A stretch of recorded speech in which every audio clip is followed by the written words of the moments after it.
Hello everyone, welcome to CR Sim Racing and welcome to the worst iRacing week I have ever had.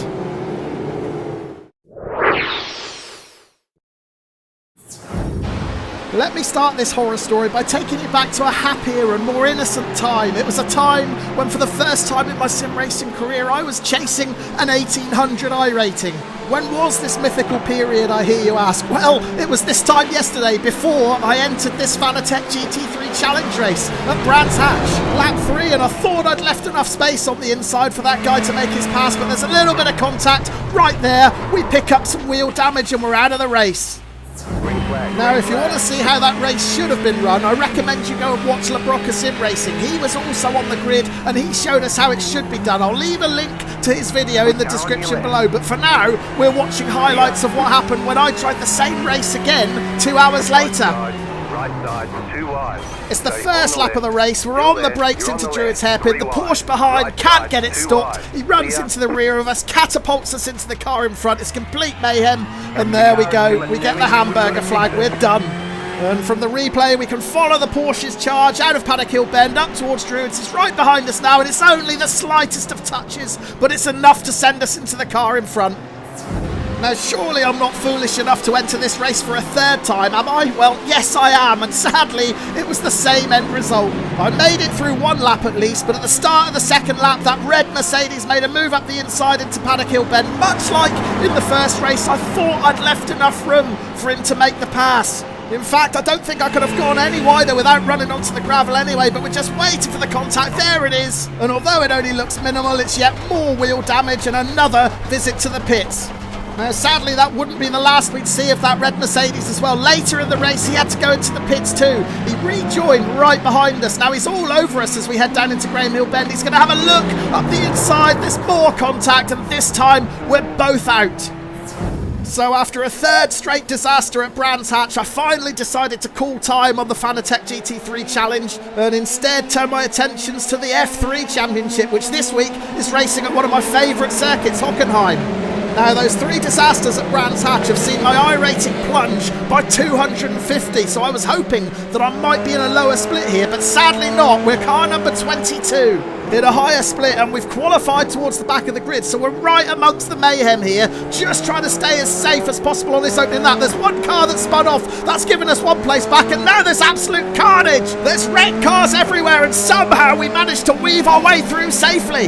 But yeah, spectacular accident this one that took several cars out of the race, and the fact that we managed to get by without getting collected led me to believe that my fortunes might be beginning to change. By the 3rd lap, we were up to 8th position, and we were actually starting to pull a gap away from the cars behind until this ridiculous mistake at the hairpin. It's the worst possible place to do a 180 spin because there's no way of rejoining safely. I've got no choice here but to sit, wait and watch as every driver on the grid comes back past me. Now, I could grumble about the contact that ruined my races at Brands Hatch, but here I've got nobody to blame but myself. By the time we rejoined, we were in dead last, and the iRating took yet another hammering. And you can see on screen it's in total freefall. We started this weekend trying to get into the 1800s, but now we're down in the 1300s. So can we do anything to hold this seemingly unstoppable decline? Well, we're going to give this F3 race another go, and we're going to join the live action now because the lights are going green at Hockenheim. We're car number 9. We started 14th on the grid, but we've got away really well, and there's room to get over to the left-hand side. So we got the race in line, but we've been absolutely clobbered from behind, and I don't believe it, we're out again. Yeah, I really thought this was going to be the race where I reversed my fortunes, but it wasn't to be. We didn't even make it into turn 1 this time, and I wonder if this was my fault. Should I not have moved over to the racing line because I went right in front of Alex Bayer? He was the driver who hit me. Now, did he have enough warning that I was there? Let's ride on board with him. And it looks like it was a safe enough move over to the left by me. Plenty of notice that I'm there, but he just doesn't get on the brakes early enough, and he clatters into the back of me, and that contact sent me to the pits for 10 minutes of repairs. Hugely frustrating again. Well, after sitting patiently in the pits for 10 minutes while the car got repaired, we did finally get back out on track, and as you can see from the relative board, bottom right, we're in 17th position. And I thought that I'd be pretty safe here, but how wrong I was. We get a warning that there's a slow car ahead. He's out on the grass rejoining, but I get completely caught out by the car that had come to a complete stop on the racing line. Well, I've learned to expect the unexpected in sim racing, but even I didn't expect this. The Red Bull liveried car had come to a complete halt, and I just had no time to react. Now, if I'm being critical of myself, I had plenty of warning that there was an incident going on, but my attention was caught by the car on the grass. I thought that was what the warning was for, when in fact this Red Bull car, well, it looks like they pulled to a complete stop to let the car rejoin in front, but right on the racing line, and I've got nowhere to go. The car's completely ruined, and this time it is race over. So yeah, another complete disaster, and the iRating now is 1339. We've dropped nearly 500 in the space of 24 hours. It's a complete catastrophe, and we're a glutton for punishment. We're back for one more race. The lights are going green. Can we salvage any pride at all in my last race of the week? Well, the way things have gone so far, I'll just be grateful to get through T1 safely. We get through on the inside line, drift a little bit wide, but we've done it. We're okay. We've got through turn 1 unscathed. And despite our iRating being in freefall, we're still in a high split for this one. We're car number 21, so iRacing doesn't fancy our chances. However, we've put in one of our best qualifying performances. We've started 12th on the grid. Now, we were a little bit messy through that section, 3 wide as well at one point, but again, we've got through unscathed. We've still got one car out on the right. That's Eloy Gomez. He did tuck back in behind us momentarily, but he's out on the right again. He wants that inside line into the hairpin. Now, this is another accident waiting to happen, and it looks like my worst fears have come true. There's a huge pile up. There's cars everywhere. I think we're going to be able to work our way around. Oh, we almost T-boned that car. I think we just managed to avoid him. Hopefully, we haven't damaged our front wing. I think we're okay. Well, to find the cause of that melee, we've got to follow the front 3, but don't watch them. Look instead at the bottom of the screen. The car in 4th, Paul Christensen, comes in like a missile. He broke way too late, clips the driver in 3rd, and then all hell breaks loose. The rest of the field all piling into that hairpin. It's the tightest corner on the track, and there's nowhere to go. It's just one big roadblock. On board with Christensen, we can see he just brakes way too late up the inside, never going to get it stopped. The number 17 is Cedric Villanoy. He was in 3rd position, but he's not now after this carnage. I'm still amazed we got through that battlefield without picking up any damage or any instant points, but we're okay, we're in good shape. We're going to end lap 1. I'm guessing we must be in the top 10. We lost half the field in that instant. Where are we? Well, we're up to 8th. Brilliant stuff. And as we enter T1, we've got much more speed than Gomez. We had no choice but to go to the outside and go across those curbs, but we've made the pass. We're up to 7th. Yeah, I certainly didn't plan that pass, but we had such a good line through T1. Look at the extra speed we carried. Thankfully, we held it together on the curbs too, and that has put us up to 7th. Back to the live action, just entering the stadium section to end lap 3. We're in 7th position, but things are going to get even better because the number 1 car, Paul O'Day, has spun. He's just rejoined him. We have to suddenly change our mind, go to the right, and we get past safely. We're up to 6th. Yeah, easy mistake to make this in the stadium section. I've done it before, just getting on the gas a little bit too early, and the rear steps out. Well, we're going to jump forward 4 laps and return to the live action on lap 7. We've held 6th position, but there are faster drivers behind us, so I knew that at some point these faster drivers were going to reel me in. That has happened because we've got Philippe Mellinger right on our tail. In fact, he's pulled out of the draft to go alongside as we charge down the Parabolica. He's going to have the inside line for the hairpins, so there's not much I can do about this. In fact, all I can do is just to give him all the space he needs, and maybe, just maybe, he'll outbrake himself and run wide and we can cut back up the inside. But no, that's not going to happen. He's made the pass perfectly.